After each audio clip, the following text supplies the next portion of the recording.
All right. And this is almost down the same line of thinking. So I kind of see you as the king of outsourcing, right? But for me, my whole life, I was doing a job that I absolutely loved, a job that I wouldn't outsource to anybody, ever. And I feel like I was really lucky. And even right now, like I'm doing this podcast. You know what? I love doing this podcast. And people have sent me, hey, we can help you, set up for it and help you. I would read books for you and give you notes. I'm like, no, I don't want you to help me read books and give me notes. I'm doing that. That's what I'm doing. So is there a job that would satisfy you that you said, or what? Let me ask you this. What jobs do you do that you like, I own this thing and I'm not going to let anybody else do it? The podcast, for instance. It's my favorite part of book writing without the book writing. It's fantastic.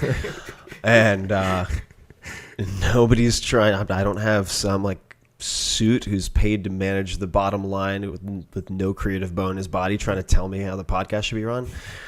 It's fantastic. Yeah. I think that the podcast I could see doing indefinitely. Right. And there are many things like that for me. I mean, I could see doing... Well, I'll give an example just because I have to take the opportunity to talk about Tango on the Jocko Podcast just to chafe your nuts. We'll edit this out later. So the reason I stopped doing it, I mean, I got to the World Championships, but the reason I stopped...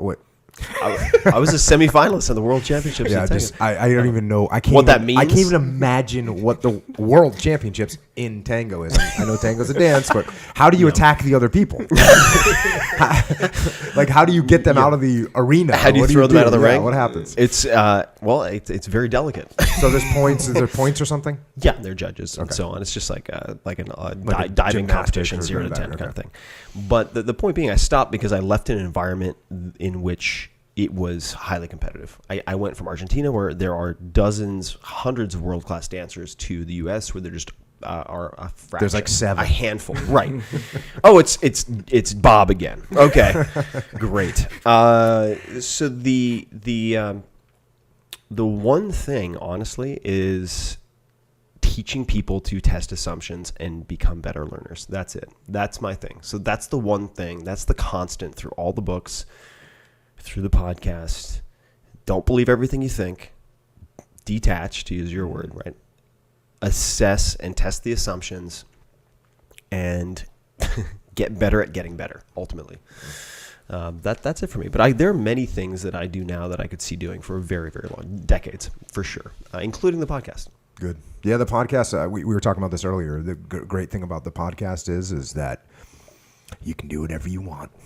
Oh, yeah. It can be 3 minutes long. It can be 3 hours. It can be 30 hours long. You can talk about whatever you want. No one's going to just do what you want. And that's if you've written a book, the amount of other people that start to weigh in on that thing, it's can be a little bit, that's not oppressive, but it's just not as nice as, hey, I'm going to turn this on and do whatever I want, which is a good feeling.